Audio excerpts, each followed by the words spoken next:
नवीन वैष्णव accident में आरोपियों को मिली न्यायिक हिरासत। मुख्यमंत्री गृह मंत्री को राजस्थानी समाज देगा ज्ञापन, मुआवजा और जल्द सुनवाई की मांग। पहली बार सैकड़ों प्रवासियों को कोर्ट परिसर में देख पुलिस भी हुई अचंभित, संभाला मोर्चा।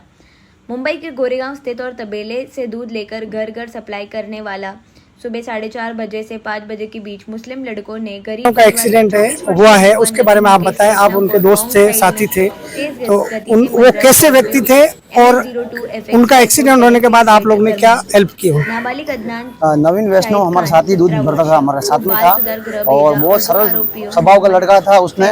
और वो सुबह सुबह निकला और उसको हमने देखा कि वहाँ एक्सीडेंट कर दिया भाई ने। ये जो लड़का था आरोपी वो तेज गाड़ी लेके आया और उसके ऊपर चढ़ा दी। हम लोग वहाँ भाग के गए, उसको हॉस्पिटल भी लेके गए, लेकिन वो नहीं बच पाया। हम यही चाहते हैं कि आरोपियों को कड़ी से कड़ी सजा यहाँ की सरकार दे। आज जो नवीन वैष्णव जिसकी डेथ हुई थी, जिसको एक्सीडेंट किया था वनराई गोरेगांव आर्य कॉलोनी में, और आज उसकी कस्टडी ये कोर्ट में मामला चला, जिसमें हमारी बहन जो वकील हैं उन्होंने केस अच्छा फाइट भी किया और आरोपियों को जेसी जुडिशियल कस्टडी उनको दिलाई गई। और आगे का जो मामला है उन्होंने बताया है। अभी हम राजस्थानी समाज जो बोरीवली में आज हजारों की संख्या में पहुंचा है, आप देख सकते हैं सब बोरीवली और उसके आसपास के और मुंबई से भी लोग आए हैं जो दूध का व्यवसाय करते हैं, कोई किराना का, कोई अलग अलग तरह से उस बच्चे के न्याय के लिए आए हैं। तो मैं रमेश जी आपसे ये जानना चाहता हूँ कि राजस्थानी समाज की क्या मांग है उस बच्चे के लिए? राजस्थान समाज जैसे भी नवीन के बारे में मालूम पड़ा तो किसी को बुलाया नहीं, जैसे मालूम पड़ा माइक में आते गए और सैकड़ों लोग यहाँ जमा है। अभी कुछ रास्ते में चल रहे हैं और भी आने वाले हैं, और जो भी हमें कोर्ट को इसके देना होगा हम लोग इसके कोई खामी नहीं रखेंगे। आपकी क्या मांग है कोर्ट से, माननीय कोर्ट से? कोर्ट से मांगे कि जल्द से जल्द इसका फैसला हो और कड़ी से कड़ी इसको सजा मिले। जिस तरह से ये बच्चे का एक्सीडेंट हुआ है और उसके बाद में उन्होंने मानवता नहीं दिखाई, मानवता जो होती है कि उसको हॉस्पिटल ले जाए और उसके साथ खड़े रहे, ऐसे आरोपियों ने उनके साथ बर्ताव किया कि वो एक्सीडेंट करके भाग गए। और क्या माननीय कोर्ट को, जितने आप राजस्थानी समाज के लोग आए हैं, उनसे आपकी विशेष दरखास्त होगी? मुझे जहाँ तक लगता है जिहाद का मामला है गाड़ी में लगे और ये आजकल बहुत जोरों में चल रहा है। जैसे अक्टूबर का हुआ, ये हुआ 18 साल के कम उम्र के बच्चों को इससे ऐसा काम करा रहे हैं जो ये इसके न्यायपालिका इसके संज्ञान मिले। ये थे रमेश जी पालीवाल, राजस्थान मेवाड़ प्रवासी संघ के अध्यक्ष। और अभी हम जानेंगे उनके साथ में बाबूलाल जोशी जो दूध व्यवसाय से जुड़े हैं, और उन्होंने भी इस मांग को जोर शोर से उठाया है। उनकी वजह से इनके साथ व्यापारी हैं, दूध का जो व्यवसाय करने वाले हैं, वो जुड़े हैं। बाबूलाल जी, आपकी क्या मांग है कोर्ट से? और पहले बात तो मैं वकील साहब का धन्यवाद करना चाहूँगा और हमारे सभी भाई दूध व्यवसायी, चाहे किराना व्यवसायी, सभी भाई इतने दूर से आए उस केस के लिए, इसके लिए बहुत बहुत धन्यवाद। और मैं महाराष्ट्र सरकार से यही मांग करता हूँ कि जिन्होंने भी ये घटना की है उनको कड़ी से कड़ी सजा दिलाई जाए। और एक गरीब परिवार का बेटा गया है, इसलिए उससे उचित मुआवजा दिलाया जाए। आपने परसों जो एक्सीडेंट हुआ था तीन दिन पहले, उस एक्सीडेंट में होने के बाद आप हॉस्पिटल भी पहुंचे थे, वहां भी आपने अनशन किया था व्यापारियों ने मिलके, और जितने भी अपने राजस्थानी मेवाड़ के जितने भी युवा थे या दूध व्यवसायी थे, उन्होंने अनशन किया था। तो आप परसों का वाकया बताओ, कैसे क्या हुआ उनके साथ? परसों सुबह जब उसका एक्सीडेंट हुआ, सुबह मेरे पास खबर आई, मैं वहाँ हॉस्पिटल पहुँचा। हमारे बहुत सारे दूध वाले भाई भी वहाँ थे और बच्चे की डेथ हो गई। तो हम लोग ने कहा भाई वो सामने वाले आरोपियों ने अगर एक्सीडेंट कर दिया तो उनको हॉस्पिटल भी लाना चाहिए था, लेकिन वो काम भी उन्होंने नहीं किया। वो वहाँ से भाग गए और बच्चे की कोई टेम्पो वाला भर के हॉस्पिटल लेके गया और हॉस्पिटल ले जाते उसकी डेथ हो गई। इसलिए हम सब लगे हुए हैं कि उसे अच्छा न्याय मिले और कड़ी से कड़ी उनको सजा मिले और उचित मुआवजा मिले। Thank you. ये थे बाबूलाल जोशी, दूध व्यवसायी और दूध व्यापार संघ के अध्यक्ष। मैं राजस्थान टीवी से कृपाशंकर दवे।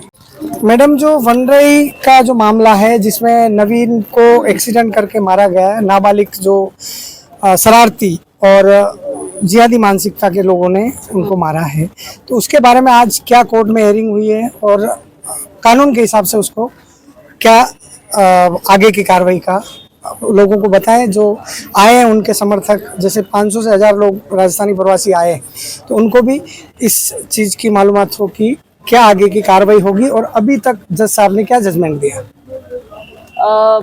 अभी तक जितने भी राजस्थानी भाई मेरे यहाँ पर आए हैं, कितनी तादाद में हैं ये तो मुझे भी नहीं पता, पर जो भी आए हैं उनको तहे दिल से धन्यवाद। इनकी इस चीज़ की जानकारी उनको कहाँ से मिली ये नहीं पता, पर काफ़ी तादाद में लोग जमा हुए। इस मैटर की पूरी जानकारी हमें अभी तक नहीं दी गई है, तो किसी भी तरीके का कोई स्टेटमेंट देना अभी फ़िलहाल के लिए सही नहीं होगा। अभी फ़िलहाल के लिए ये हुआ है कि इनको जो है जुडिशियल कस्टडी मिल गई है, जिसमें इनको जेल भेजा गया है। अब यहाँ से इनकी आगे की तैयारी होगी बेल एप्लीकेशन करने की।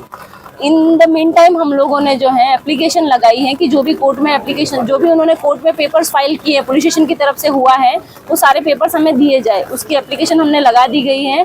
और इंचार्ज ऑफिसर से हमारी अभी तक कोई सही तरीके से बात नहीं हुई है, तो अभी इस केस के बारे में ज़्यादा कुछ बोलना सही नहीं रहेगा। और जब जानकारी दी जाएगी, हम लोगों को आगे से जानकारी मिलेगी, तब हम आपको जो भी जानकारी होगी हम आपको दे देंगे।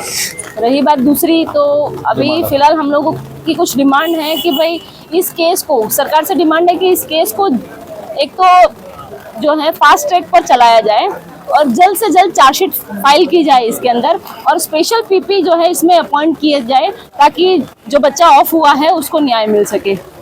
ये जैसी जो जुडिशियल न्यायिक हिरासत में इनको भेजा गया, कितने दिन की ये न्यायिक हिरासत होगी और आगे के लिए क्या रास्ता है आपके न्याय का, जो बच्चे को न्याय दिला? कस्टडी का मतलब होता है कि जब तक उन्हें कोर्ट बेल नहीं देगी तब तक वो जेल में ही रहेंगे। इसी को जुडिशियल कस्टडी कहा जाता है कानूनी भाषा में। और आगे का क्या रास्ता है उसके लिए? अब इसके बाद जो है पुलिस स्टेशन का काम होगा कि इस केस की अच्छी तरीके से छानबीन करें। इन्वेस्टिगेशन करने के बाद सारे डॉक्यूमेंट की एक चार्जशीट जो बनती है, जिसे कहीं पे चार्जशीट कहा जाता है, कहीं पे मतलब अलग अलग शब्दों में अलग अलग भाषा में इसका प्रयोग किया जाता है, पर मुंबई में इसको पर्सनली चार्जशीट बोलते हैं। तो चार्जशीट फाइल की जाएगी और उस चार्जशीट के अंतर्गत जो भी इन्वेस्टिगेशन पुलिस ने की है उन सब का डॉक्यूमेंट के साथ सबमिशन होगा।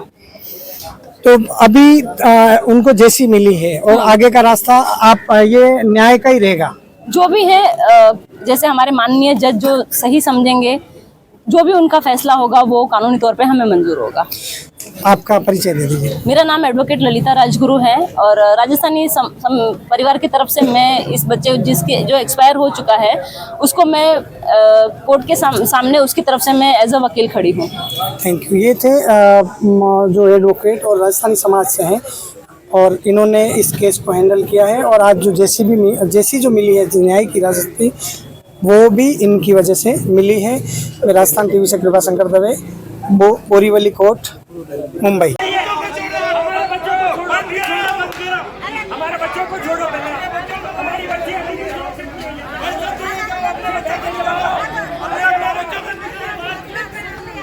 बच्चों को बाहर निकालो, बच्चों को बाहर निकालो, बच्चों को बाहर निकालो। वैष्णव समाज के प्रतिनिधि जो नवीन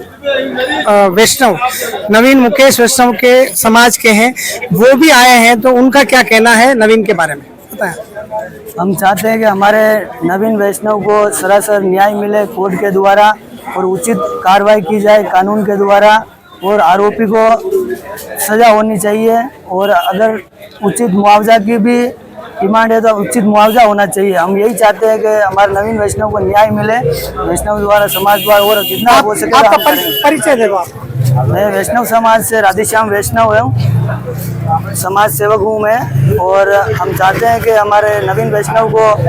सर, नवीन जो एक्सीडेंट हुआ उसके बारे में बताएं, जो कि आपके मित्र थे या आपके क्षेत्र में रहने वाले थे, और आप भी राजस्थानी हैं, वो भी राजस्थानी था, तो जरा बताएं क्या हुआ उस दिन और आपकी क्या मांग है? पहले तो मैं मेरा अपना परिचय देना चाहता हूँ। मैं प्रेम कुमार जोशी, हरिओम मित्र मंडल अंधेरी का अध्यक्ष होने के नाते, और नवीन के साथ में जो हुआ है बहुत दुखदायी घटना हुई है। और ये सुबह 4-4:15 बजे की बात है। जैसे सूचना मिली हमारे 8-10 कार्यकर्ता उसको गए थे और हॉस्पिटल में एडमिट करवाया था उसको, और उपचार के दौरान उसकी डेथ हो गई थी। ये बहुत ही दुखदायी घटना है और जितने भी दोषी है